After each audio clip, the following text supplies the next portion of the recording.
Bon allez, on commence à travailler là, c'est bon. On finit la partie en Non, il n'y a plus pour qui. Oh. Bon, ok, on était arrivé où? On devait choisir comment on allait faire notre production finale.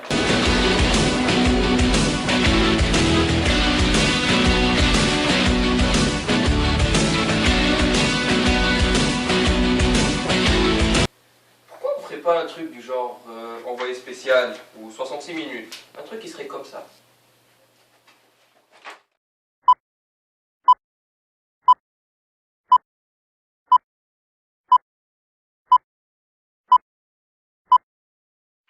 Bonsoir et bienvenue. C'est un sujet qui nous concerne tous.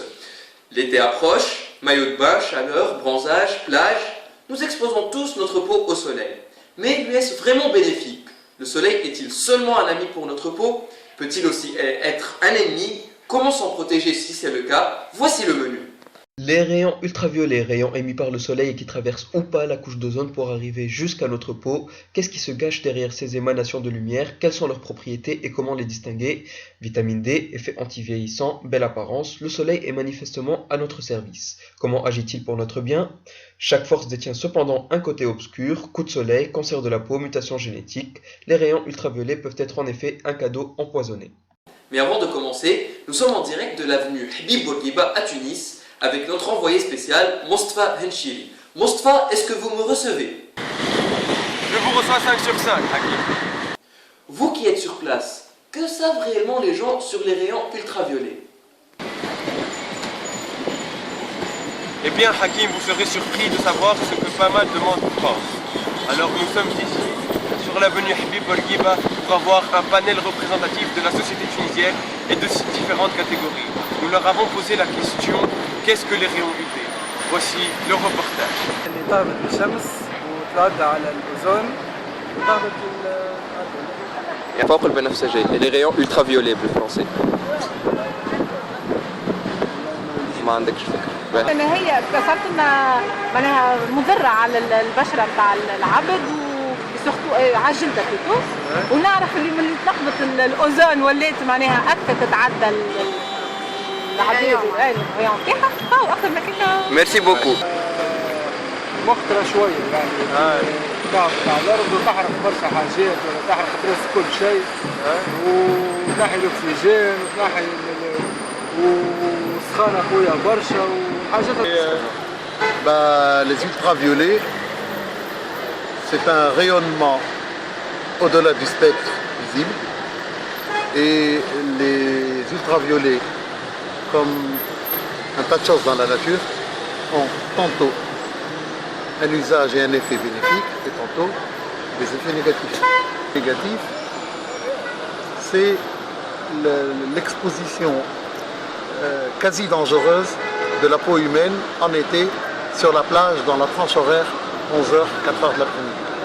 Merci. Alors, comme vous l'avez vu dans les interviews, seule une minorité de personnes savent réellement ce que sont les rayons UV. Merci beaucoup, Mostafa. Alors, pour mieux cerner le sujet, nous avons aujourd'hui invité le célèbre professeur agrégé en astrophysique du Collège de France, le professeur Mohamed Reda Elkili. Professeur, bonsoir. Bonsoir Hakim. Merci d'avoir accepté votre invitation. Tout le plaisir est pour moi. Alors, que pouvez-vous nous dire de plus concernant les rayons ultraviolets? D'accord. Alors tout d'abord, il faut savoir que ces rayons ultraviolets proviennent d'une source naturelle, le soleil.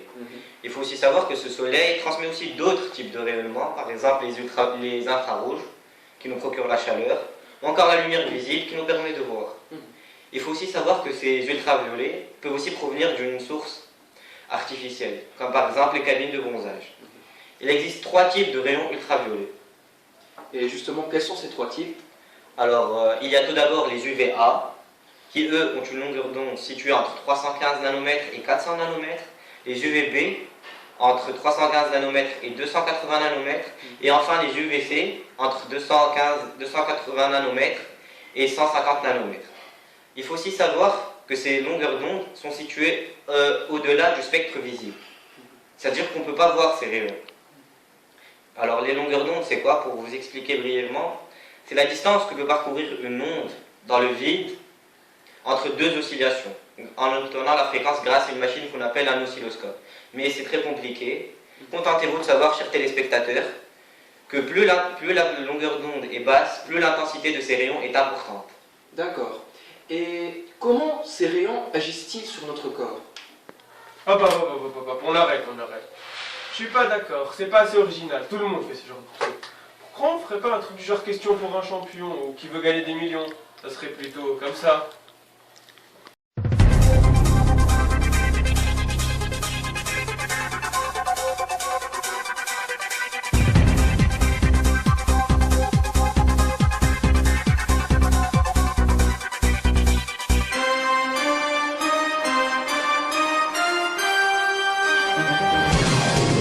Mesdames, Messieurs, bonsoir.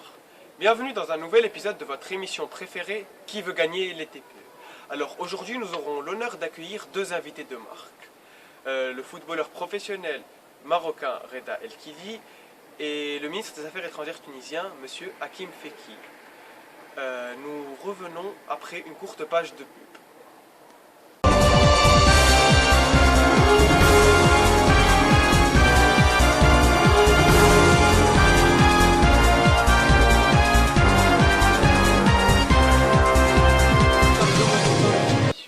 Donc nous avons le plaisir d'accueillir le footballeur marocain Reda El Kili.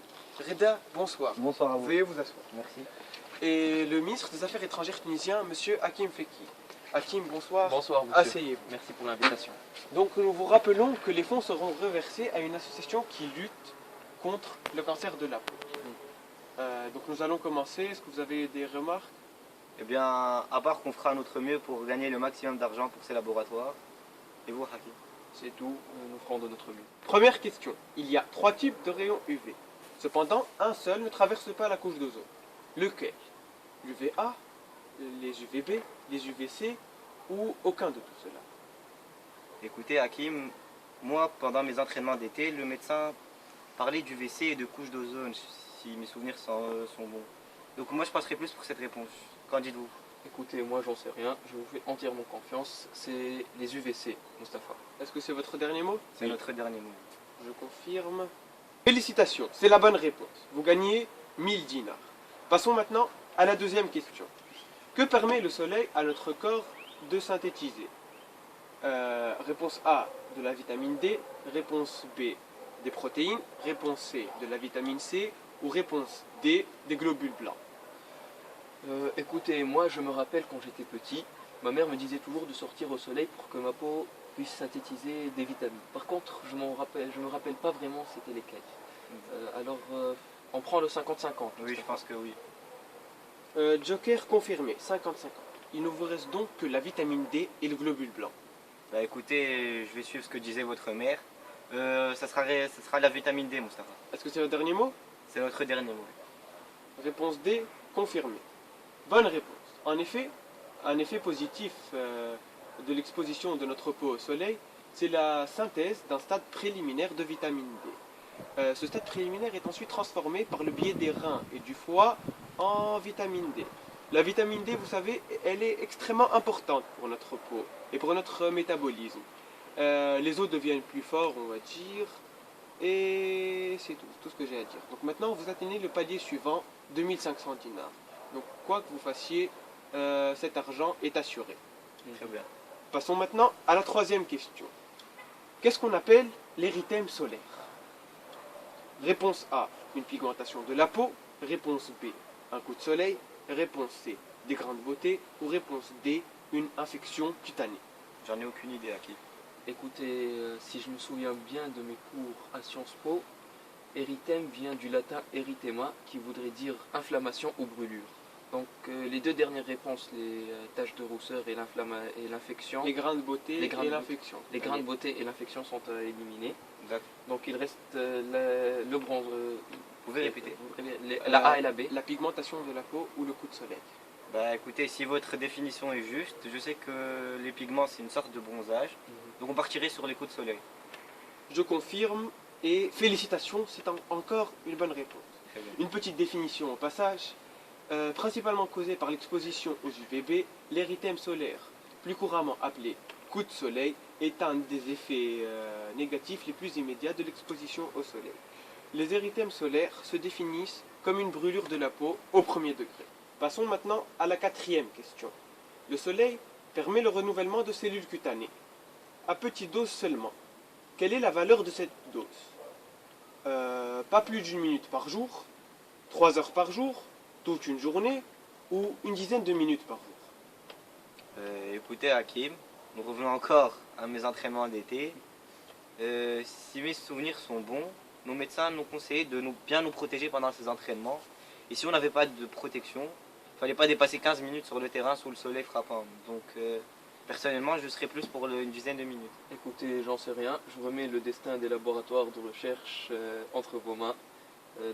C'est la réponse laquelle déjà? Votre réponse? C'est des 15 minutes. Une dizaine de minutes. C'est la réponse D. Est-ce que c'est votre dernier mot? Oui, c'est notre dernier mot. Encore une bonne réponse. Vous atteignez maintenant les 25 000 dinars. C'est déjà beaucoup.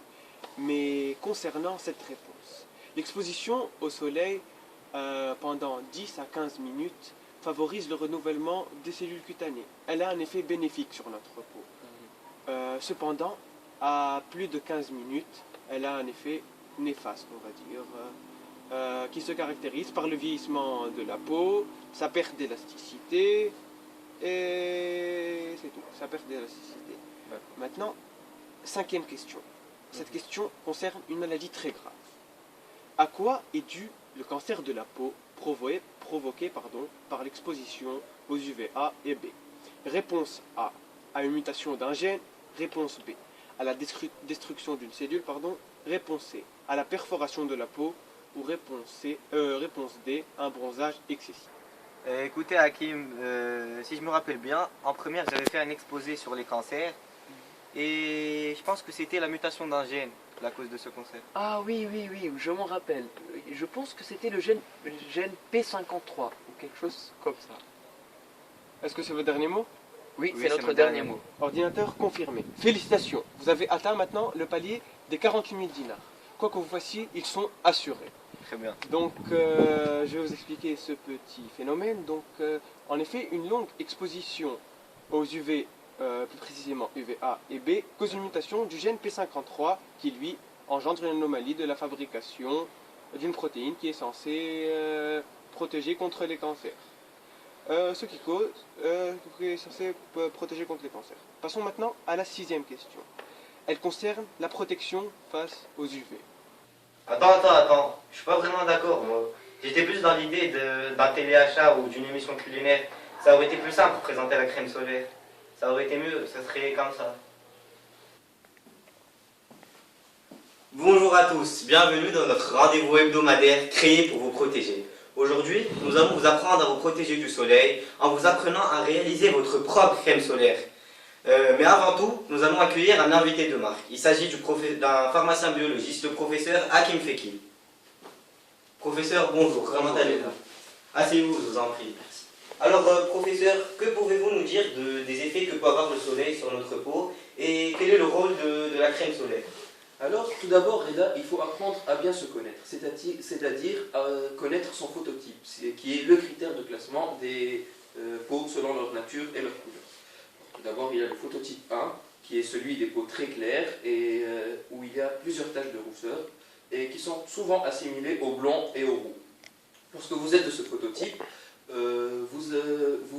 lorsque vous vous exposez au soleil, vous vous attrapez très rapidement des coups de soleil et vous ne pouvez pas bronzer, absolument pas. Ensuite, il y a le phototype 2, qui est assimilé aux peaux de couleur plutôt claire, avec quelques taches de rousseur. Lorsque vous êtes de ce phototype, votre peau est très sensible au soleil, vous pouvez bronzer mais très difficilement et vous attrapez des coups de soleil aussi très rapidement. Après, il y a le phototype 3 qui correspond plutôt aux peaux de couleur mate. Elles sont assez sensibles au soleil, cependant, elles attrapent des coups de soleil très rarement et elles bronzent assez facilement. Ensuite, il y a les phototypes 4 et 5 que nous pouvons regrouper ensemble car ils sont très similaires et qui correspondent plutôt aux couleurs de peau mate foncée. Elles sont très résistantes au soleil et elles n'attrapent pratiquement jamais de coups de soleil et elles bronzent assez facilement. Et enfin, le phototype 6 qui correspond aux couleurs très foncées qui sont naturellement protégées contre le soleil. Alors, une fois que l'on connaît son phototype, il nous est plus facile de connaître son capital soleil. Son capital soleil, qu'est-ce que ça veut dire? Le capital soleil, c'est la quantité d'UV qu'un corps peut lutter contre tout au long de sa vie, qui est prédéfinie à sa naissance. Une fois votre capital soleil dépassé, vous devenez très vulnérable par rapport aux maladies comme le cancer de la peau. C'est pour ça qu'il faut savoir bien se protéger et prendre les mesures nécessaires.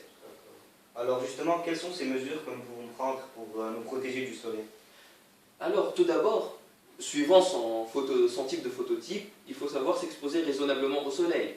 Si vous êtes d'un phototype 1 ou 2, bien sûr, il ne faut pas vous exposer très longtemps au soleil et il vous est très déconseillé de vous exposer entre midi et 16 heures. Ensuite, vous pouvez aller, lorsque vous êtes à la plage, vous pouvez porter des vêtements anti-UV qui empêchent les rayons ultraviolets de pénétrer dans votre peau. Et enfin, bien sûr, la crème solaire, l'outil indispensable avec ses différents indices. Il faut savoir choisir l'indice par rapport à son phototype. Les crèmes solaires qui, grâce à leur filtre anti-rayons ultraviolets, permettent de protéger notre peau face au soleil. D'accord. Alors, chers téléspectateurs, j'espère que vous avez bien suivi les conseils de notre professeur et que vous allez les appliquer cet été pour pouvoir vous protéger du soleil. Professeur Hakim, merci beaucoup de votre présence. Merci à vous pour l'invitation. À une prochaine fois. Chers téléspectateurs, maintenant nous allons nous rendre à un plateau différent avec notre cher ami Mustapha qui va vous apprendre à réaliser votre propre crème solaire. Nous revoilà. Nous sommes désormais en compagnie de notre cher ami Mustapha que nous retrouvons comme chaque semaine avec un grand plaisir. Merci de m'accueillir, Reda. C'est un plaisir, Mustapha. Alors je vois sur la table plusieurs ingrédients. Qu'allez-vous nous préparer aujourd'hui? Alors, vous avez une discussion avec le professeur Hakim. Il vous a parlé de la crème solaire. Moi, c'est tout simple. Je vais préparer une crème solaire que je vous conseille de garder chez vous pendant l'été. D'accord. Alors, nous avons ici de l'huile de sésame. C'est un antioxydant qui protège notre peau naturellement des rayons UV. Ensuite, j'ai choisi l'huile d'argan et le beurre de karité parce qu'ils permettent d'hydrater et de nourrir la peau. L'aloe vera, voici une plante d'aloe vera et le gel que j'ai extrait, il permet de prévenir et de calmer les brûlures. Enfin, l'oxyde de zinc, lui, est un outil indispensable pour une crème solaire. C'est le filtre contre les rayons UV. Et l'huile de coco sera de donner un parfum agréable à notre crème solaire. Et là, c'est tout simple. Tout d'abord, je vais mélanger toutes les huiles. J'ai 50 ml d'huile de sésame. D'accord. Alors suivez bien, chers téléspectateurs. 10 ml d'huile d'argan et 7 ml d'huile de coco. Je vais mélanger tout ça avec environ 7 à 8 grammes de beurre de karité que j'ai pesé préalablement. Nous allons faire chauffer tout ça au bain-marie.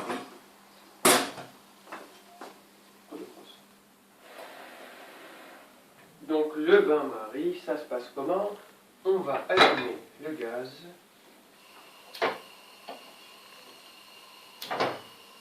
On va mettre l'eau et notre mélange qu'on va chauffer.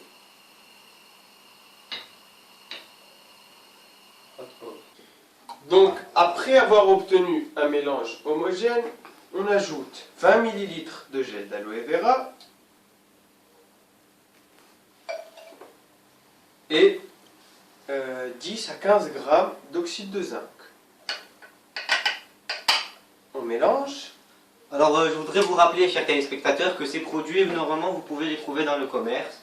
Et l'oxyde de zinc, vous le trouvez en pharmacie sans problème. C'est une crème solaire assez facile à réaliser. Et voilà ce qu'on obtient, cher Reda et chers téléspectateurs. Donc vous allez l'essayer. D'accord.